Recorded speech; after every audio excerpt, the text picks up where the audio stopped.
All right, the Big 12 this weekend, Texas and Alabama. Is there anything with more sizzle than that game in the conference?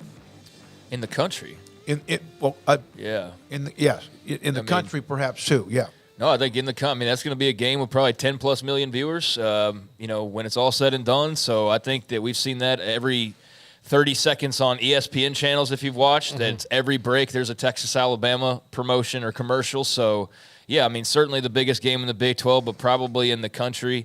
But, again, it's a really busy and fun weekend as far as matchups go. But, yeah, that's a huge one. Texas is one of those teams that, as bad as the Big 12 weekend was, and you had some of your potential contenders got, sharpied out immediately. Texas, even though, yes, they're going to the SEC, that's next year. That is next year. So if they win a Big 12 title, or if they win a conference title, it'll be a Big 12 title. If they make it the playoff, it'll be as a Big 12 team. If they win a natty, it'll be as a Big 12 team. So they do still count, in terms of this race, and I think this is a big statement for them on their way out. I think it's a big statement on their way into the SEC. It'd be a huge win to beat Alabama for a variety of different reasons. But, yeah, it's a massive game. And, I'm going Alabama, but I know that there's question marks, and there's question marks on both sides. But, yeah, it's absolutely huge. Yeah, I think that, I'm going to pick Alabama in that game. I just mostly because they're at home. I think it's going to be a really good game. I think that the home crowd will kind of buoy them a little bit. But, I'm kind of, after, and again, it's Middle Tennessee State, but – Jalen Milroe wound up at Alabama because he was an Alabama quality athlete, and he still has Alabama coaches there coaching him. And I'm guilty of this, be like, oh, well, he just maybe not be that guy. Like, well, he's got the guy who can figure it out around there. So I think that's going to be pretty fun on the Alabama offense all year with his running ability. And if his passing is improved, then, yeah, they're going to be lethal no matter what. I think Texas is going to go in there on a mission. I think, though, the thing that worries me about Texas is that if they put a lot of eggs in this basket about this is the game where we show that we're here, then that's going to be troubling for them down the line because even though they are the favorite in the Big 12 and they might win most of the games in the Big 12, if they're in a game where they're getting punched in the gut by someone like Kansas State again, do they fall down because they put all their eggs in the Alabama basket and lost a close one again? Well, that's up to the coaching staff to make sure that I understand this is a monstrous game. It's a huge game.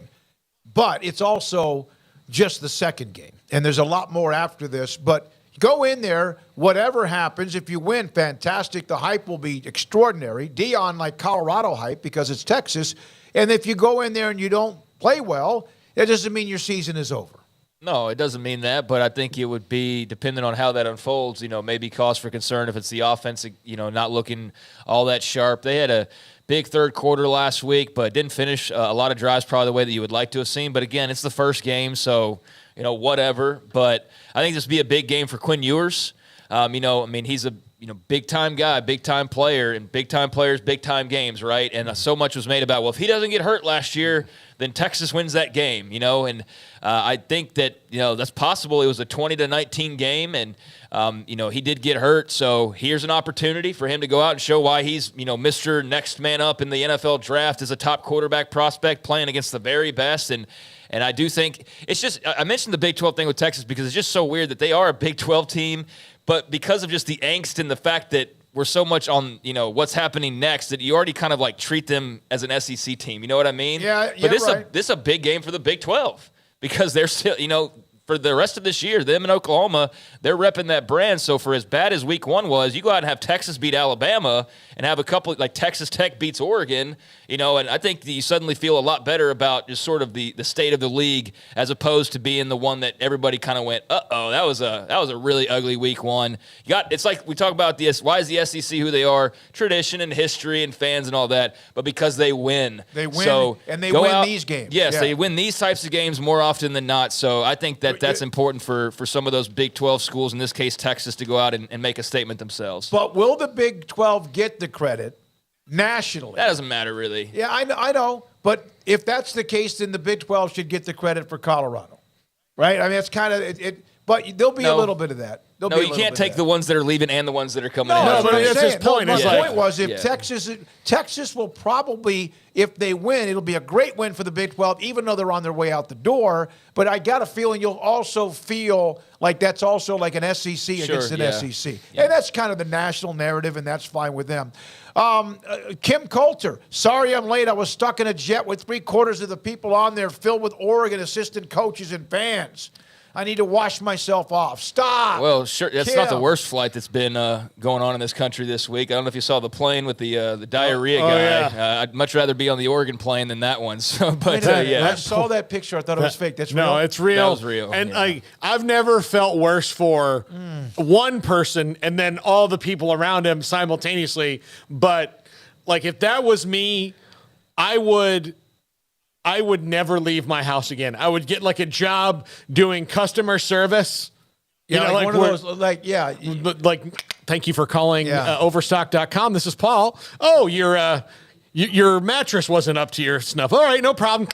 That's Yeah. all I would do. I probably wouldn't even change my, like, you wouldn't even know. It would be Paul because, like, hey, Paul was but the you guys plane are the guy. ones doing the porta potty segment. Yeah. Yeah, but at least you're. It happens. At least you Make can. it, yeah. At least if something happens, you're somewhere you can do something about it.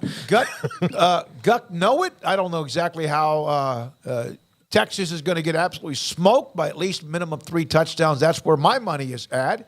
that's why I Also- love results, man. Because Yeah. if they do, then all this stuff about the hand wringing over Jalen Milroe in the quarterback position at Alabama, if they win like that, then that means he probably played pretty well, right? Or somebody else did, and then that shifts the focus over there.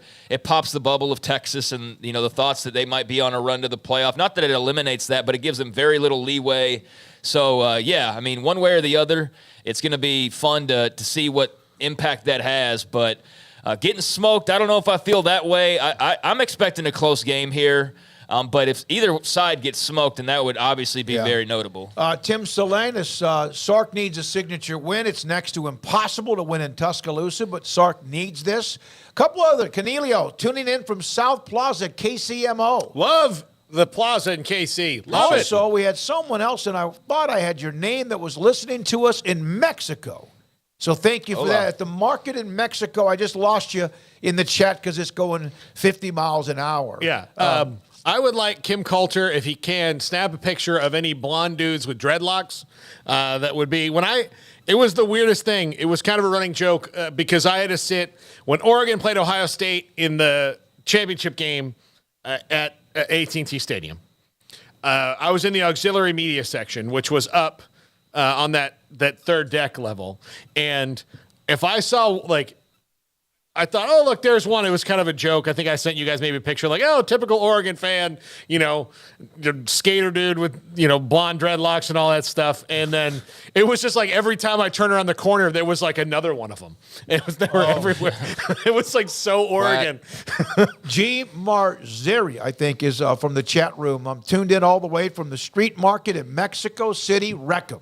Thank you very much for Get your listening guns to us up. Yeah. where you are. Appreciate you. All right, so Brian Etheridge, in fact, our Brian Etheridge on the diarrhea plane, and I still thought that was a fake picture because you never know anymore.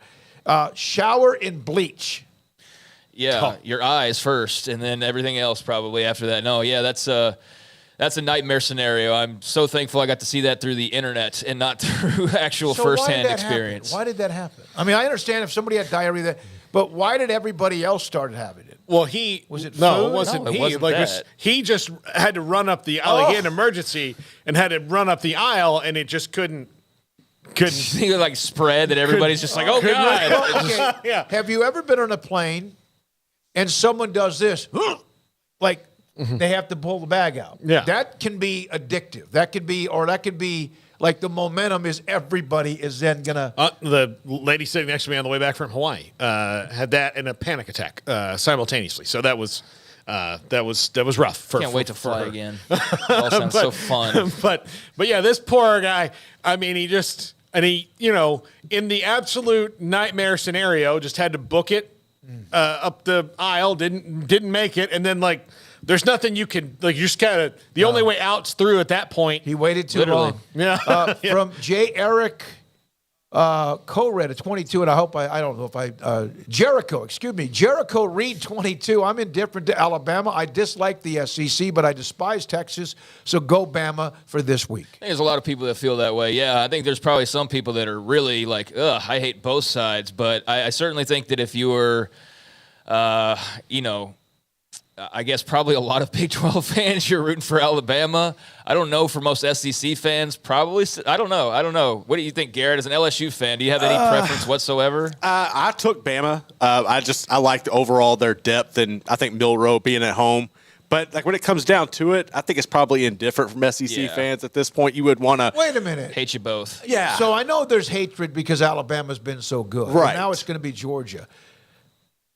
So if you're an SEC fan, it seems like that's a conference that they hate each other, but they also understand everybody.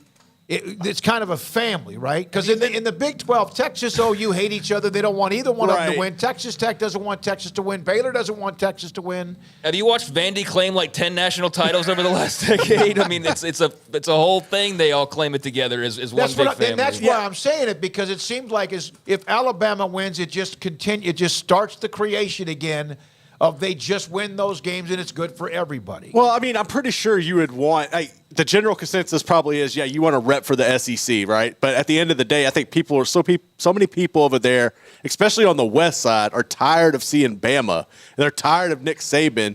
And if you have somebody that's able to come in and knock them off, they're probably going to enjoy it a little bit. Plus, like you said, I mean, it's going to be another conference foe for everybody next year. Yeah, it's almost a lot of them like don't really have that Texas experience just yet. They don't have that hatred that everybody else has had grown over decades of experience or games or whatever.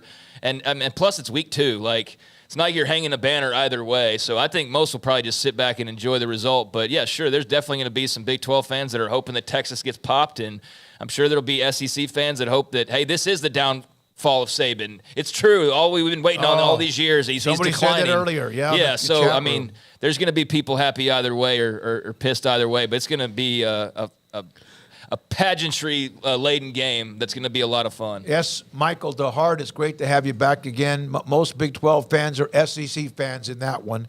Chris Cobb, Utah is in for a fight. Texas Tech beats Oregon, and the cocky fans back to Eugene with a loss. Yeah, it's a crazy week. I think that, the SEC will get their fill of Texas and OU, like whatever. And look, maybe Texas might have to be different than the SEC because the governance structure is different than 2 conferences in a row of do what we say for the longest time because it's just not how the SEC works. But that's why it's not even on the field that people are mad. Like Texas, if you're good, you're good. That's fine. It's the fact that they ran the conference for so long that has developed the eye rolling for most of the Big 12 fans when it comes to Texas. It has nothing to really do with, Vince Young was good. Yeah, okay. Well, you know what? I also have thought about this. And again, I listen, if Texas loses, great. But isn't that really everyone else's fault that they allowed that to happen? Yes and no, but because stand up to them. Nobody really, Oklahoma didn't. They both stand up to them, and some just left. That's one of the things. Well, I know that Texas takes a lot of heat. Stand up to them. Yeah, I know they take a lot of heat because they like to pound their chest and they like to tell you how good they are. But it's like go stand up to them. And a lot of people did by winning in football over the last decade. A lot of teams had beaten them in the last decade since 2010. Yeah. And look, it got weird because at the beginning of the Big 12, when Nebraska had to give up a concession to a team that they were inviting into their conference, it kind of set a strange precedent where you're like, wait a minute. It was a life raft, but the Big 8 needed those teams too. But if I was the Big 8 and Texas was coming in saying, well, this is the way we're going to do things, and you're like, wait a minute, we invited you here. But here's the problem, and I believe this. Nebraska was running college football at that particular time. They were fantastic, and Texas was smart enough to realize there's a couple of things we need to do to make sure that we kind of take their knees out by the Prop 48, among others, which is now something that's gone in college football. And everyone else in the North or everyone else coming in from the Big 8 probably was, let's try to see what we could do to try to derail what they're doing because none of us are beating them at the time. Well, yeah, and look, when things get political and you side one side against the other, sometimes you don't understand the door that you've opened. Like, okay, well, that was good. We got Nebraska on this issue. And then it set up a time where you're like, oh, well, good. Okay, we got Nebraska on this issue. They've been the big problem for us. And then all of a sudden you turn around and you're like, oh, wait, we've created a new problem.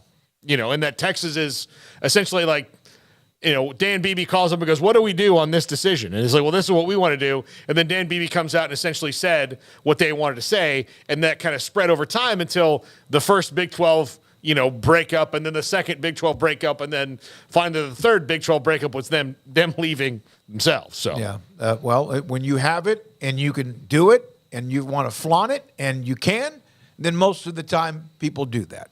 And even when they've had a tough decade the last 10 years, when we come back,